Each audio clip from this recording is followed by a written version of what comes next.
Baby, হ্যাঁ বলো। আমি না বিয়ের পর তোমার জন্য অনেক টেস্টি টেস্টি খাবার বানাবো, তোমার ফেভারিট ডিশ রান্না করবো, তোমার আর তোমার মায়ের যেটা যেটা খেতে ইচ্ছে করে সব রান্না করবো।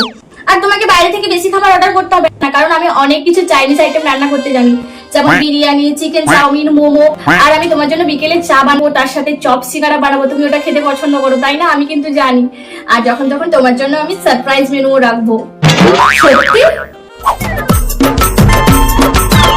কি গো, কি তরকারি বানাচ্ছো?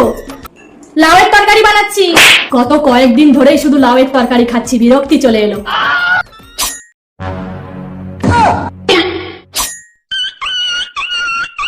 কিছু বলছিলে? কিছু না, আমি বলছিলাম লাউয়ের তরকারি। লাউ তো আমার ফেভারিট, তুমি জানো না? খুব ভালো লাগে লাউয়ের তরকারি দিয়ে ভাত খেতে আমার। আর লাউ খেলে শরীর ঠিক থাকবে, ওজন মেনটেন থাকবে, আমার ভুঁড়ি বেরোবে না।